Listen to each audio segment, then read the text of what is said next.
Welcome to Wake, a cold reading of James Joyce's Finnegan's Wake, just to hear it out loud.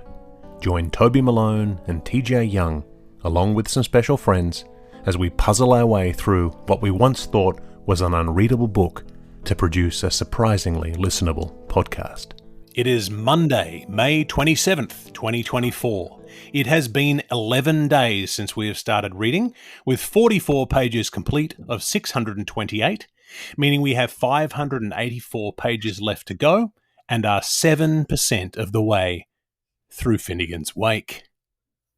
Welcome to episode 4 of Wake, an experiment that has no true meaning, purpose, or structure, but which fulfills a long-held bucket list item, reading James Joyce's Finnegan's Wake out loud just once. I'm your host, Toby Malone, joined as ever by the bravest man in podcasting, TJ Young. Spring's finally here, TJ. How's it looking down your way? It's raining a lot. I mean, it's like thunderstorms for the past 4 days, which my flowers on my porch are loving, but the humidity is stacking up. Other than that, I'm ready. I'm ready for spring and summer. Outstanding. Well, I'm very glad that you're here. And I'm also very glad, I'm thrilled, I'm delighted to welcome our very first guest to the podcast, because I don't count TJ reading a couple of weeks ago as guest because you're part of the furniture. So our very first guest, bringing a professionalism that I could hardly have dreamed of when we started this all these weeks ago. Meg Logue is a musician, an educator, an arranger, an all-round musical phenomenon, and she joins us this week. Welcome, Meg. Wow. Hi. Thanks. You feel loved? I feel loved. That's a lot. Do you feel the pressure yet? The recording's done. I can't fix it now. Ah, yes. Okay. With a peek behind the curtain that we're not recording this one live, or no, Meg's not lining up her piano to play this track right on the spot. Did I wreck it? No. So as our very first guest on the podcast, we're going to test out our guest questions.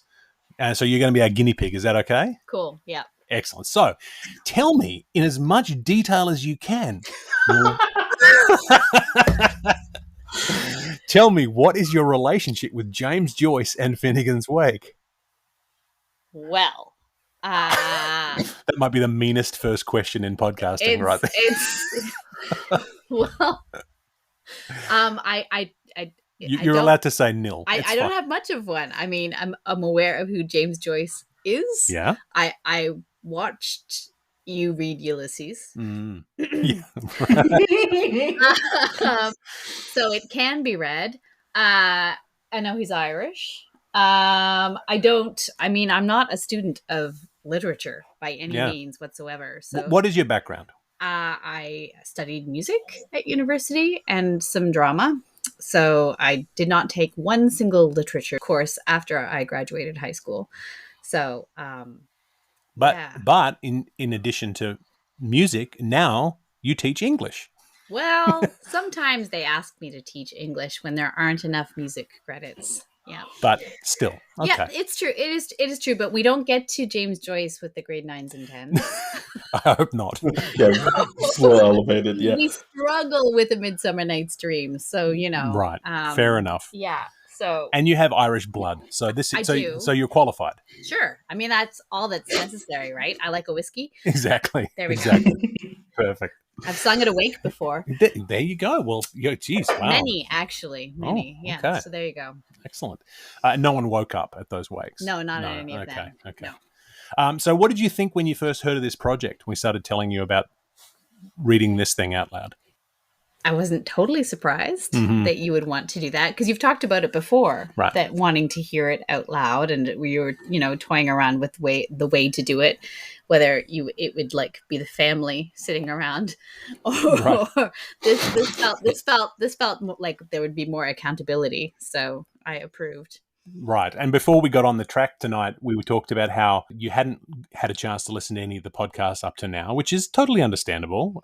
Do you think you're going to dive in, listen to any for while you're on the treadmill? I will. I will definitely listen to at least. You said I had to listen to the introductory one, so I definitely will. No one has to do anything. Well, no. In fact, from now on, whenever anyone says, which episode should I start with? I might start with this one because Meg, you've come up with a straight up banger of a track. I'm very excited because Meg's contribution to the Wake will be the arrangement and presentation of the Ballad of Persse O'Reilly, which we talked about last week, which was written by Joyce as a slanderous attack on HCE. And so we're going to talk a little bit more about your impressions of it after we hear your version of the ballad. But tell us about your process of preparing this piece. Okay. Well, I took a look at the music, which was just a melody. Listened to, you pointed me toward a couple of recordings. Anthony Burgess and the Dubliners. Yeah. Versions. So listened to that. I did my usual Snoopy music teacher thing where I kind of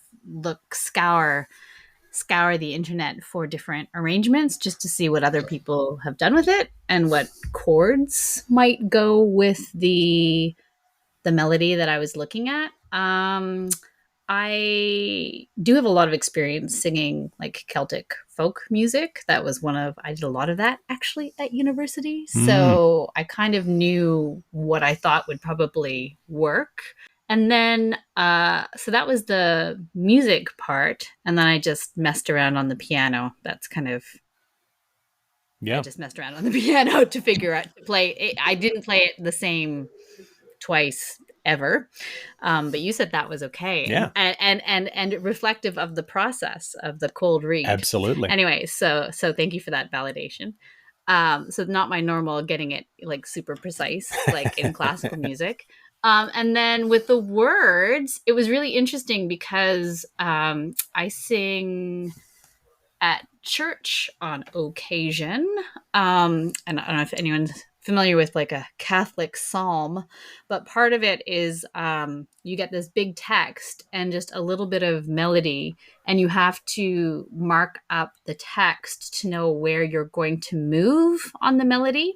And so that's part of the process before I sing as part of the service. So that's basically what I did with this, because there's way too much text for very little melody. So I had to go through and sort of figure out where it was going to move and then practice fitting it in. I don't know if that makes sense.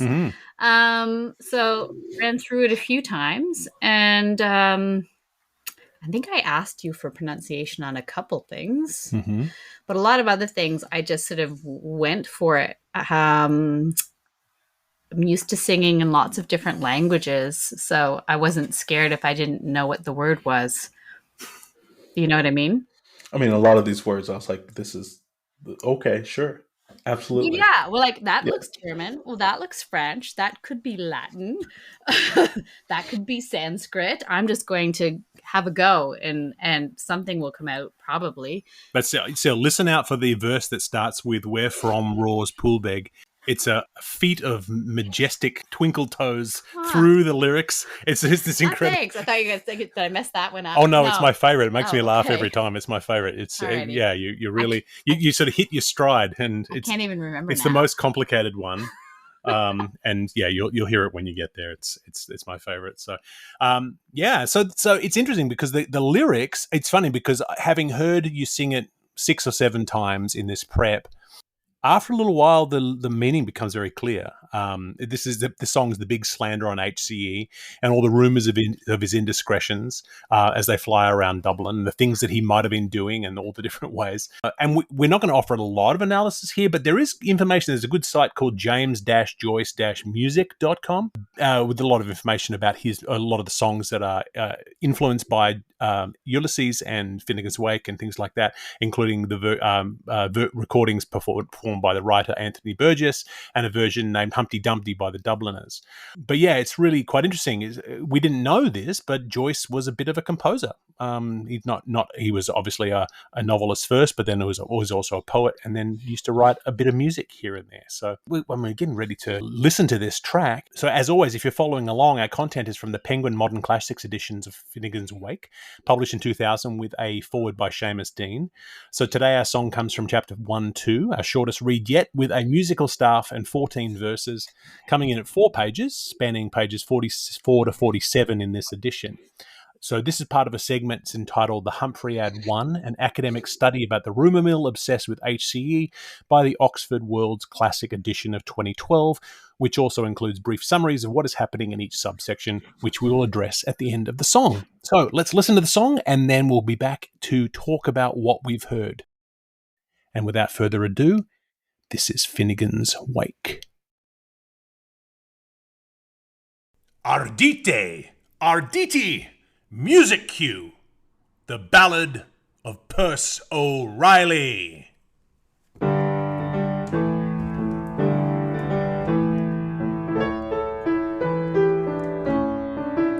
Have you heard of one Humpty Dumpty? How he fell with a roll and a rumble, and curled up like Lord Olofa Crumple by the butt of the magazine wall, hump helmet and all. He was one time our king of the castle. Now he's kicked about like a rotten old parsnip, and from Green Street he'll be sent by order of his worship to the penal jail of Mountjoy, to the jail of Mountjoy. Jail him and joy.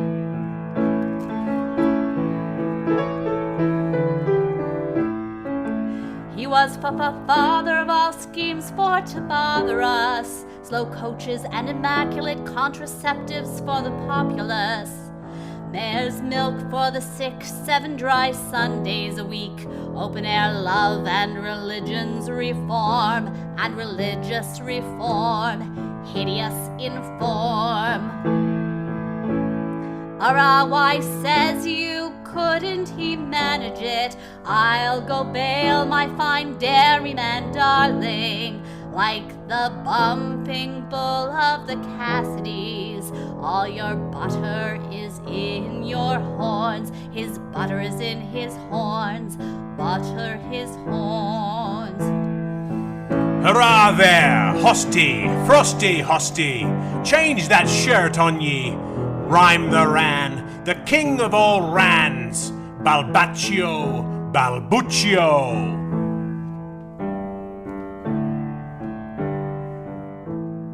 We had cha-cha chops, chairs, chewing gum, the chicken pox and china chambers, universally provided by this soft-soaping salesman. Small wonder he'll cheat era when our local lads nicknamed him, when Shimpton first took to the floor with his bucket shop store down Bargain Way galore.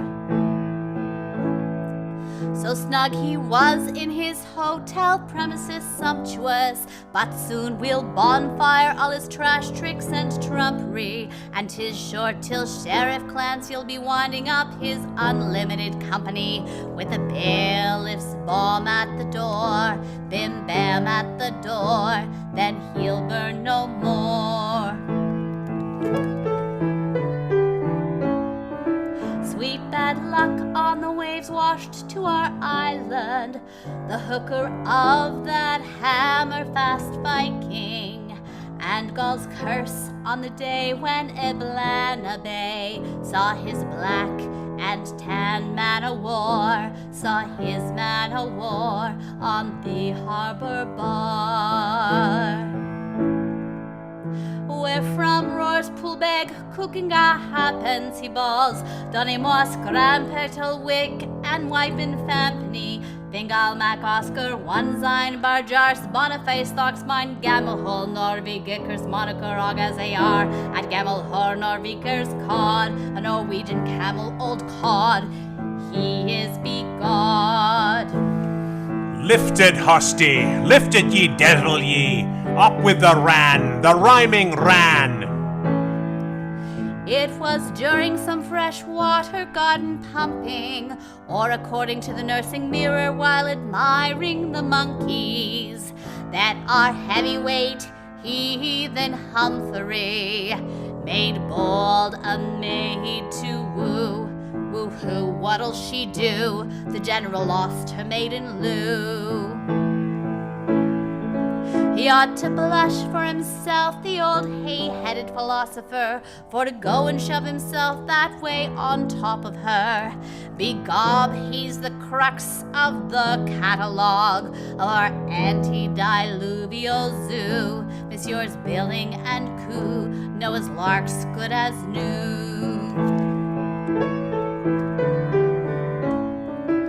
He was jolting by Wellington's monument, oratorious hippopotamans, when some bugger let down the back trap of the omnibus, and he caught his death of Fusiliers with his rent in his rears.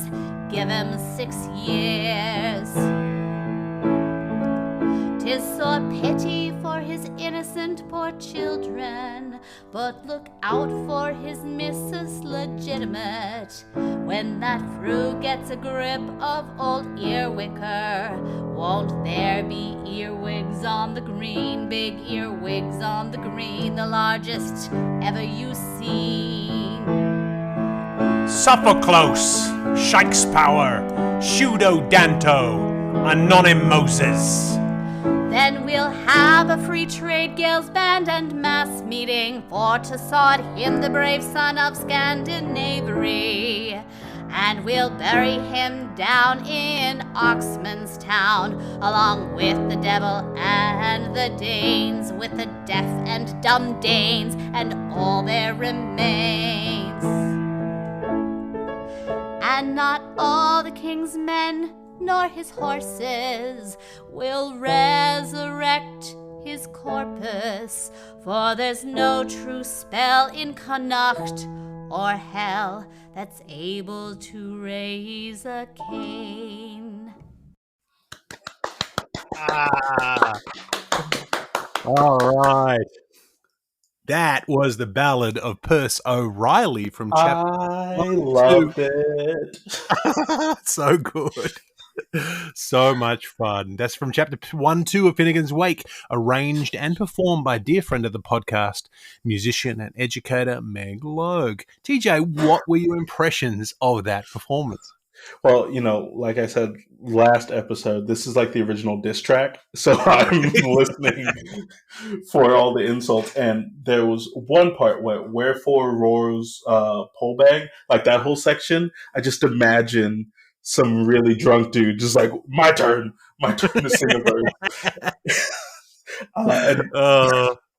It's so much fun. On scene. It's funny because when we started this, in episode 0, they talked about, there's a laugh on every page, and we're like, there's no way. And now I'm like, okay, yeah, this is pretty great. There's something in there for him, according to the nursing mirror, while admiring the monkeys. Out of nowhere. He perpetuated this crime in the park while at the zoo. There's so much interesting stuff in there, and everyone's pulling together all these rumors and piling on poor old HCE when he's not there to defend himself. So, what was how was it for you listening back, Meg? Obviously, like we said when you finished recording, you said, "Oh, there's a bit rough and I missed some words. Is that a problem?" I said, "No, that's great. That's exactly So there are certain things in there. Is there anything that you noticed? About the text? Yeah, or about listening back. Sorry, I'm far away. It's difficult to listen to yourself when you're looking, and I was looking at the text while listening, so caught all the I would have pronounced that, I missed that letter, or I should have emphasized the word on this part, and that would have been a more musical phrase or prettier or whatever. Not that pretty is the goal exactly, but a nice turn of phrase is a goal. So hitting the emphasis in the right spot. So, although if you had to total up the number of minutes that you spent total on preparing this and performing this, how many minutes? Would you think it would be over an hour? I don't think it was over an hour. I think you moved pretty quickly. It was very impressive, and that's what we came out with. Yes. And these drunk people in the bar would just be like, "Who can play? Let's go." Yeah. So, in the spirit of it, I think that it's probably pretty right. it's not really in the right spot for my voice either. Like, I think like it sits right at the bottom for me. But again, at the bar, who cares? Yeah, I think this is the first time. This is the first time I've ever heard it sung beautifully. It's nearly always sung by a gravelly voiced old Irishman. Yeah, which isn't surely the intention, but I think our version is better. I think it's fun. I think it's really fun. It was pretty fun to do. Like, to record it and to sort of play around with were there challenges singing something like this?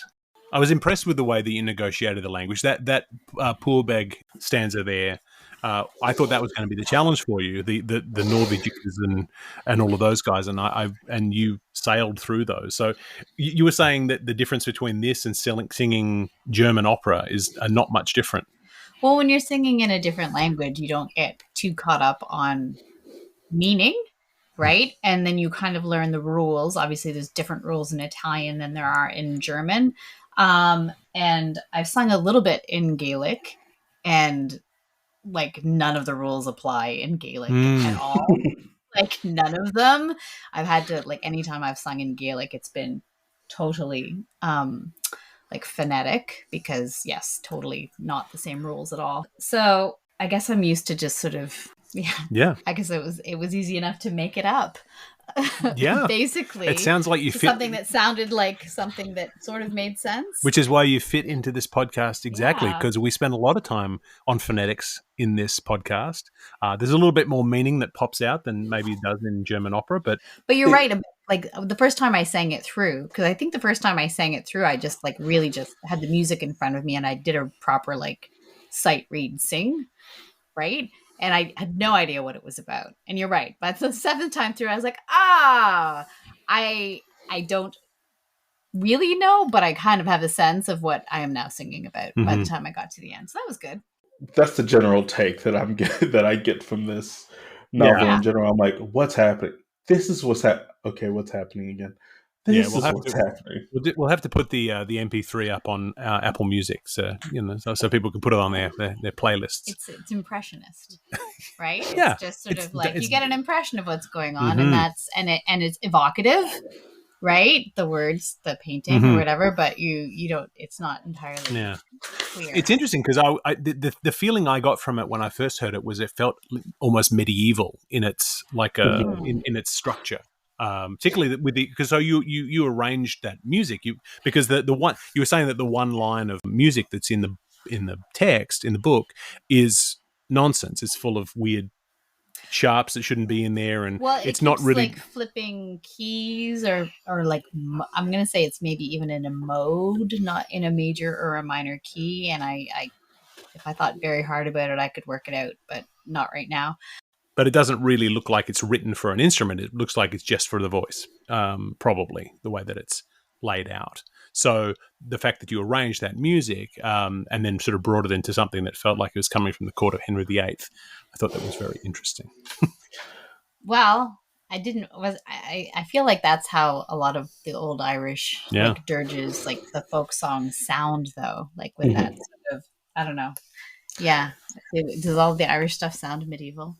Maybe, I don't know. We'll have to get a. It gave me Ren Fair vibes, but Ren Fair mixes like everything into just one. They're like, sure, this is old, but it sounded Ren Fair like a street busker, insulting the nobility as they walk by or something like that. I usually go through and I like highlights. I was like, open air love and religious reform. That's a really good line. And then just the cycle of like, oh yeah, Humpty Dumpty, and then at the end coming back to the king's men and his horses. It's like, okay, it's really smart. It's just smart. And more falls. Obviously, Humpty Dumpty has a great fall. Yeah. And so Finnegan's falling, Finnegan, all the metaphor. But then, like you say, the original diss track. So we've had, from the Oxford World's Classic Summary of the section, just as a reminder, we mentioned it last week, the ballads part of the section that runs from 38.9 to 47, which is the gossip passing from the cad's wife to a priest, to a lay teacher, to a tipster with apnea, to three down and outs who treated to many drinks compose and sing the slanderous Ballad of Persse O'Reilly to working class Dublin. So this is coming from a place where these rumours have been building and building and building, coming down the line, and then these three drunks, as they get drunker and drunker and drunker, are singing this ballad out to working class Dublin. And so you really get all of those tones in there, both the slander, but then also the drinking and then the imagery that he's going for. Whatever Poolbeg is having, I'll have some because he's there. You know? And I will say, Meg, it was really impressive, especially listening to that verse, because it did the thing that I think even really good rap artists do, where you're like, there's no way those words are going to fit in those bars. And you're like, oh, you fit it. It's great. Yeah. Yeah, making it look easy. Yeah. Breath control. Yeah. Don't run out of air. Note to self. Mm-hmm. Yeah. Well, this is a special episode. Meg has committed to, she's going to give us a new recording of Persse O'Reilly, which is going to become our outro theme for the next episode. So that's exciting too. So we'll be able to keep Persse O'Reilly with us in a non-vocalized version for the rest of the run of the podcast. So I love that. That's awesome. Yeah. Yeah. No worries. Easy. Yeah. So anything else that we notice from this is obviously a shorter episode. The purists out there are wiping their brows with relief that they get a wipe. Yeah. I will say, not naming any names yet, but I met a friend of mine yesterday who is a purist who heard about this podcast, and he's going to be guesting with us in a couple of weeks. And we are gearing up to have our first purist on the podcast. I'm scared, Toby. I'm scared. Yeah, we're going to be fine. We're experts now. We're 47 pages in. We're nearly 7.5% of the way through, so we're going to be fine. Yeah. By the time we get there, he'll be asking us questions. I don't know, man. That is all the time we have for Wake this week. If you're here for the music, you might be disappointed next week because this was an outlier episode. But unfortunately, Joyce only wrote one ballad into the Wake so far. But if he comes up with another one, then Meg will come back again to do that one too, I'm sure. I've been Toby Malone, joined by TJ Young, and I would like to once again offer our massive thanks to Meg Logue for fitting us into a busy schedule. So thank you, Meg. Thank you for being here. We owe you big time, bringing a little bit of class to the boys' club that is Wake. Oh, you're welcome. Yes. Because that's TJ and I, paragons of toxic masculinity. Join us next week for Chapter 1-3, at least the first half of it, with the exciting title of The Humphreyad 2, Continuing Study of Other Outrages Against HCE. Looking forward to seeing you there, my fellow completists. This has been Wake, a cold reading of James Joyce's Finnegan's Wake, just to hear it out loud. If you've made it this far, thank you for your dedication. Join us next week for another segment of Finnegan's Wake and a chat about what we've found. Wake is a Moon Street Media podcast, engineered by TJ Young and Toby Malone. Our theme song is The Ballad of Persse O'Reilly, arranged and performed by Meg Logue after James Joyce. Wake is recorded in Canada, where Finnegan's Wake is in the public domain. For community and bonus content, join us at our free Patreon at patreon.com/wakepod. If you have questions about Finnegan's Wake, don't ask us. We're just as confused as you are. See you next week.